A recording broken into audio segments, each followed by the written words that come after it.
Hi, friends, and welcome back to the Millennial Mama Memo, your weekly voice memo from your favorite Millennial Mama therapist. I'm Lauren. I'm a late diagnosed ADHDer, mom of two, licensed therapist, and founder of Millennial Mama Therapy. I created this space for moms just like me who are figuring out who they are on the other side of motherhood.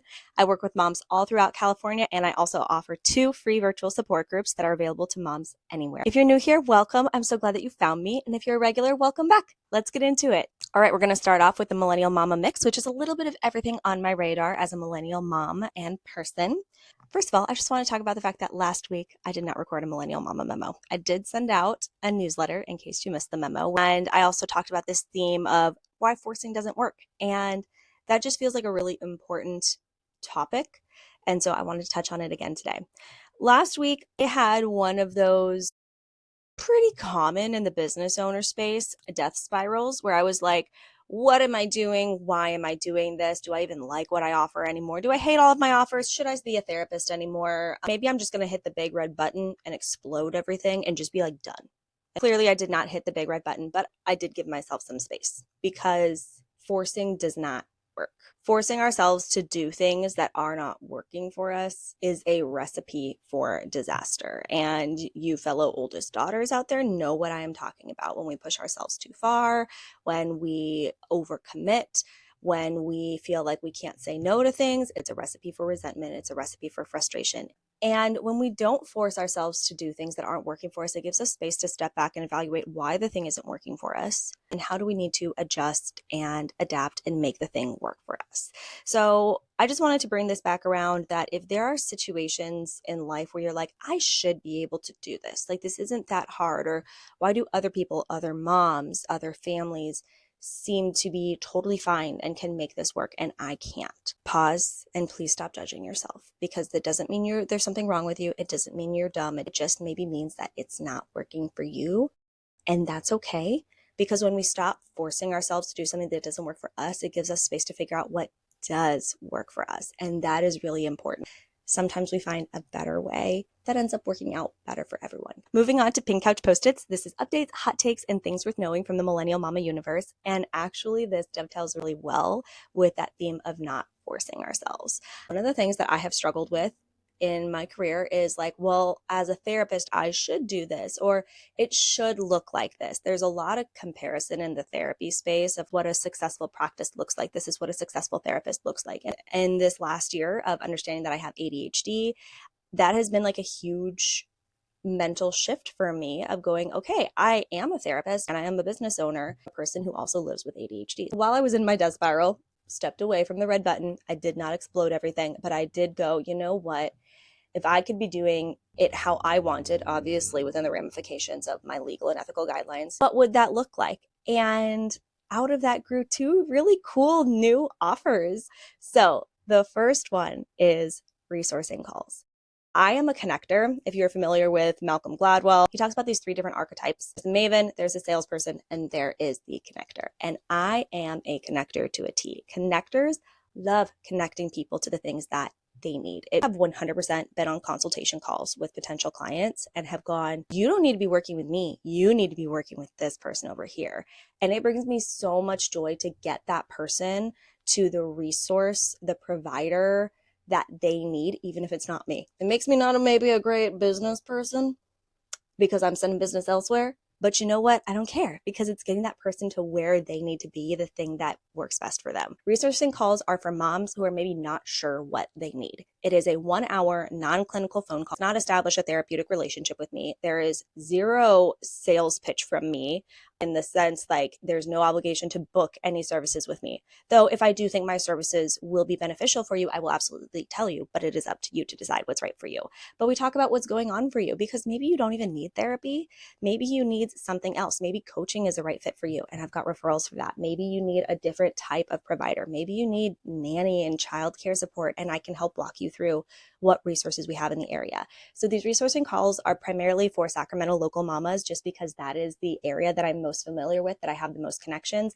Though if you are a California mama, I do have wider California connections I'm excited about. So those are available now. The second thing that I came up with is accelerated resolution therapy intensives. And if you have been around me since I got trained in ART back in August, you know I will not stop yapping about this modality because I swear it is so good.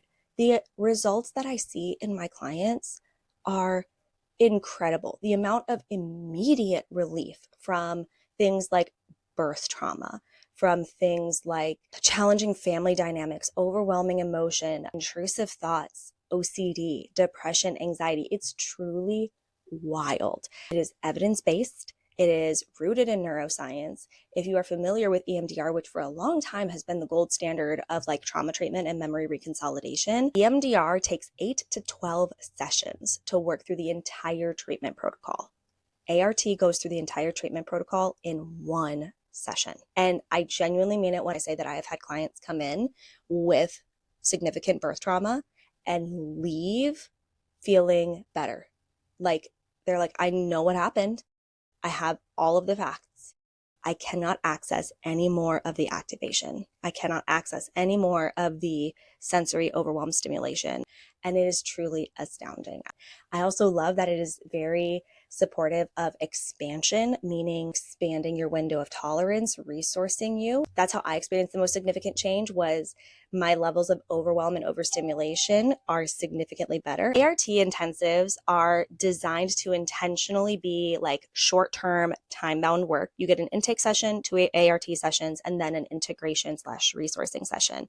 And I designed it to be done over the course of 4 to 6-ish weeks, at the most 3 months, because I want it to be something that is fast. We get you back to your life. You're not in talk therapy for a long time. ART intensives are going to be really great for moms who've been struggling for a while and maybe you haven't been able to access talk therapy. You are needing relief faster. You are really dealing with some present symptoms that are preventing you from being able to live your life and you're like, I just need this gone.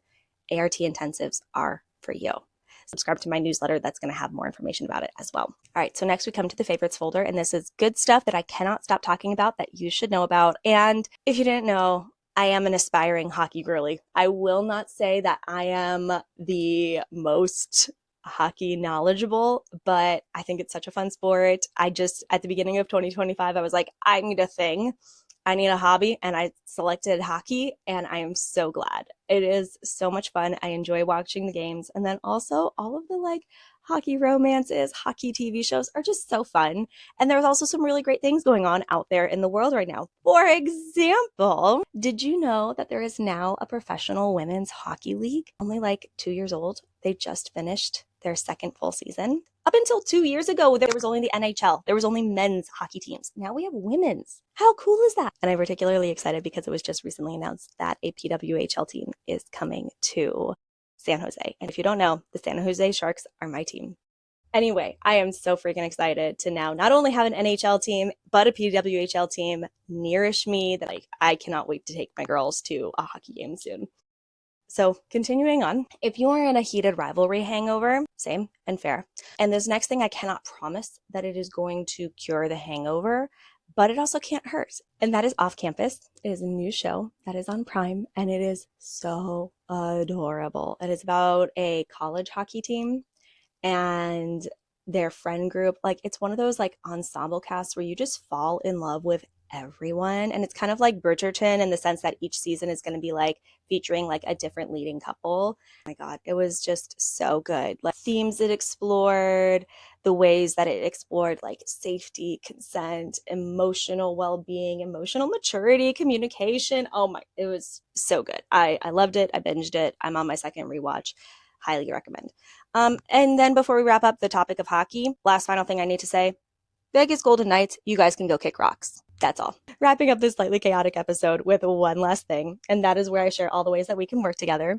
And I do have space for new clients right now across all things. Starting in June, on June 3rd, all of my consultation calls, resourcing calls, and things like that are going to be moving to Wednesday. So links are going to be in my bios to book that. And again, resourcing calls are non-clinical. That is for people who are like, I either know I don't need therapy, but I want resources in the community, or I'm not sure what I need and I just need to kind of talk it out with somebody. That's who resourcing calls are for. And then consultation calls are for folks who are like, yeah, therapy is definitely what I'm looking for. And that is also the starting point as well for ART intensives. All right, friends, that's your Millennial Mama memo for the week. Head to the link in my bio to subscribe to my newsletter in case you missed the memo so you never miss a memo. And I will see you next week.